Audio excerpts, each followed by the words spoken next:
Hello, welcome to my channel.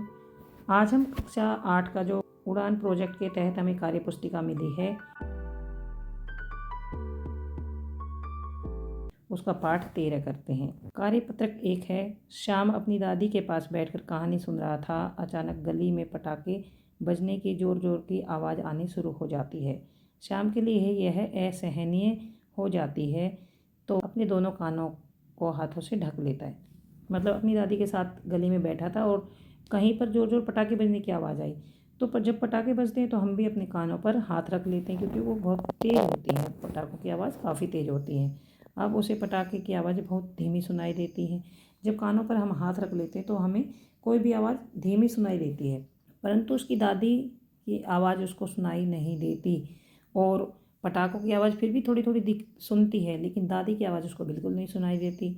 जब वह उठकर गली में जाता है तो वहाँ लोगों को पटाखे न बजाने के लिए कहता है और वापस आकर दादी के पास बैठकर कहानी सुनने लगता है।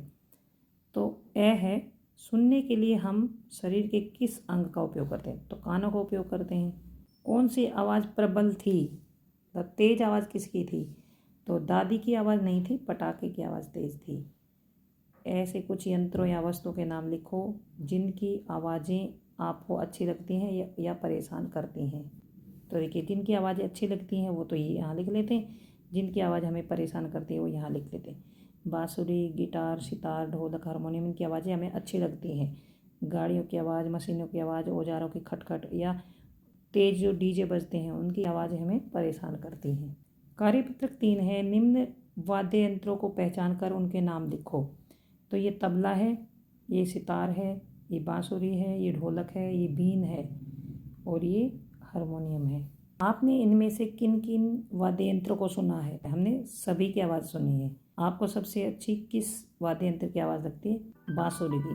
बहुत मीठी आवाज़ होती है बांसुरी की। तो यहाँ तक ये वीडियो ख़त्म होता है। अगर आपको समझ आ गया है please subscribe my channel, share to your friends and like. कुछ समझ नहीं आया है तो कमेंट बॉक्स में लिखकर पूछ सकते हैं। Thanks for watching.